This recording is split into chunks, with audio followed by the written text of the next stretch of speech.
we'll go straight to our guests here who are in the person of JULIO Soriano.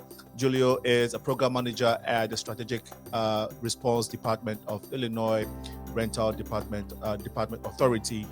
JULIO, you're welcome to the Progressive Mind Show. I'm here to give you some exciting news. Today, we'll go over and give you information about our second version of the Illinois Rental Payment Program. We actually had this program available a few months ago, and it was a lot of success. So what we ended up doing is opening this program again, and the purpose of today is to not only give you information about the program, but really show you how you can submit your application.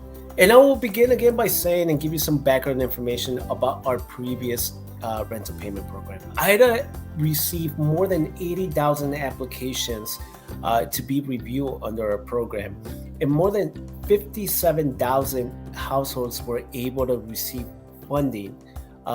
Individuals that were behind on the rent due to their financial hardship. The U.S. Treasury Department gave the state of Illinois more than $500 million just for this one program, and to help individuals across the state address their delinquency in regards to the rent that they owe. But more importantly, also help landlords that were struggling in not being able to collect that rent. Overall, this program was able to help more individuals that were identified as being extremely low-income households. And the average payment that we made was over approximately $9,000. Now, what we're doing is reopening the program, which we are calling the Illinois Rental Payment Program 2.0. For those that are interested in applying, you can receive up to 18 months in total of rental assistance. This would include 15 months that you can apply if you are behind on your rent, and 3 months of prospective rent. The coverage period that someone can apply is through June 2022 through April 2022. So if during this period of time you fell behind on your rent, or you have not been able to pay your rent, you should go ahead and apply for this program. Every household that applies, the maximum amount of grant that they can receive is up to $25,000. And the way that the payment is done is through a check sent to the housing provider, also known as the landlord. The application portal has opened. It opened early December, but will close on January the 9th. So you still have a few weeks left that you can go ahead and submit your application. So we have developed, again, a very robust mechanism on our end to ensure that we are reviewing all the applications that come in. So what is the benefit of me applying? Why should I be interested, besides the fact that I know I may owe rent? Well, a couple of things. It is important for the landlord, the housing provider, if they were to apply for this program, that they receive the funds that they get, that they cannot initiate an eviction proceeding against the tenant for not paying the rent during that time period. Even though we have a cap of $25,000, the payment will be based on whatever is the need. Case in point, if someone's behind on the rent, but they may owe $15,000 in total, that is the payment that we're gonna issue, not the $25,000. And it could be that amount could be higher or lower, again, depending on what is the need for that individual. Those individuals that currently live in a federal subsidized housing unit, also known as Section 8, or any other kind of state and federally subsidized housing, are eligible to apply for the program. We are only going to be requesting that they provide a copy of the voucher with the tenant portion rent. And in addition to that, we are going to be asking to a tenant if they have received previous rental assistance. This will not impede the in-person from applying, but it is important for us to know so we avoid duplication of payments and benefits.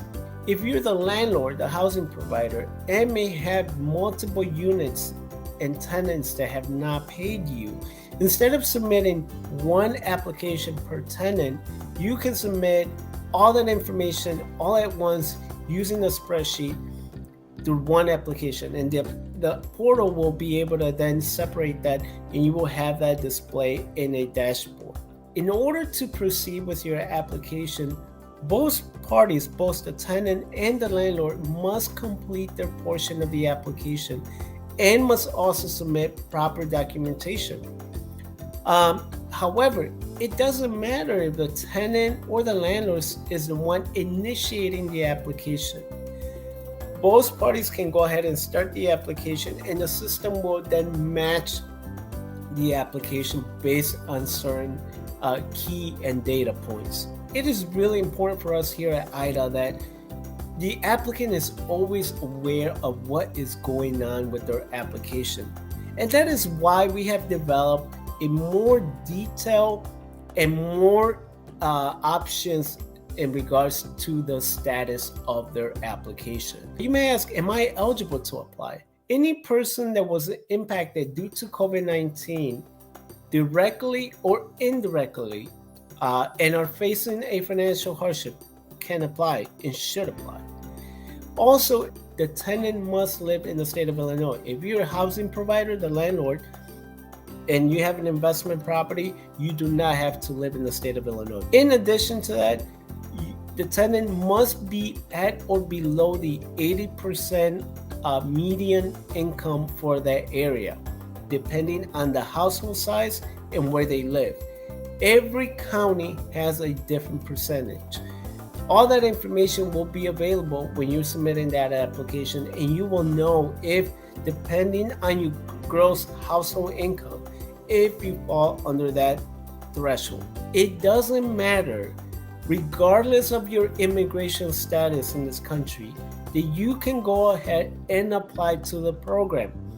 We are not gonna be requesting any information in regards to the immigration status. It is really important that people understand this and that they don't have any fear of applying. As I mentioned before, both parties, the landlord and the tenant, must submit an application and must provide us with the proper documentation. However, we will at IHDA give priority to those individuals that A, are currently unemployed for more than 90 days and or are below the 50% area median income. These are documents that we will take that will satisfy one of those requirements. It does not mean that you must provide each of those documents. We only need one of them or something that can satisfy the requirements that we need on our end. From the landlord, evidence of property ownership. Typically, a mortgage statement, copy of the deed, or something along those lines will suffice. Also, we're going to be requesting evidence of past due rent. We are looking for a notification that the landlord has given to the tenant, indicating how much is it that they owe and for how many months. A rental receipt, any kind of notification, written notification, even if it's through email, or if unfortunately you're going through the eviction proceeding, you can provide an eviction notice or court summons. It is important for us to collect the identification from the landlord. We want to make sure we have an identification issued by the government, and it does not need to be an identification issued by the U.S. government. It can be from a foreign country, and that could also include a foreign passport. Whether it's expired or not, we will still take it. The following are samples of documents that we will take. The key thing about this is that when we're looking at these documents, the information that we get on the document must match whatever was submitted on the application and must also be relevant to that individual in case. The key things that we're looking at is that the name matches, that the address is the same, that the amount that they're requesting are also part of that past due notice. And also, if you're an entity or property management company, we're going to be requesting articles of incorporation, or perhaps a certificate of good standing. Now, for the tenant, we're still going to be asking for their ID. And again, it has to be a government issue ID. It does not need to be a U.S. issue ID identification. And it could be a foreign passport or foreign ID card. Also, we're going to be asking for acceptable proof of address. It is important for us to understand and verify that the individual that lives in that property does in fact live in that property as a primary residence.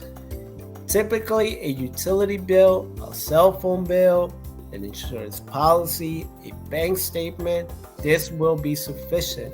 However, your copy of your lease will not be proof of address. Your copy of the lease will show us how much is it that you are supposed to be paying per month, but it will not satisfy the acceptable proof of address. In addition to that, we need to verify if you're receiving any of these government assistance, SNAP, Medicaid, or any of these. We're going to be asking to please provide us with your benefits letter or document. Now, if you do not receive any of these, we still got to verify your income. Your income can be verified through pay stubs, tax returns, your own company, profit and loss statement. There's many options that we will take. However, if you, for some reason, whether it's you ran out of unemployment benefits, are currently just not working and cannot apply for unemployment benefits, or you get paid in cash as form of payment, that is your income, you can still apply, and you would just need to fill out an income attestation form. This is a document within the application that you can fill out. It's a one-pager, and you will just provide your name and then check which of the boxes apply to you. And that is it. We are not going to be asking any further documentation in regards to how to verify your income, again, if you are not currently getting any income whatsoever. And lastly, for the tenant, we still want to ask, what is the evidence of past due rent, right? What are these? We need to verify again that the landlord has reached out to you as the tenant, letting you know that you're behind on your rent and for how much is it that you owe and how many months. Again, if you live in a federal subsidized housing, we're going to be asking to please provide us with a copy of your voucher with tenant portion rent. See how much is it that you're supposed to be paying per month. And if you live in a situation, which is very common nowadays, that you may be renting, you live in a house, but you may be renting the basement or maybe the attic. In those cases, shared living, we're asking for a copy of the lease.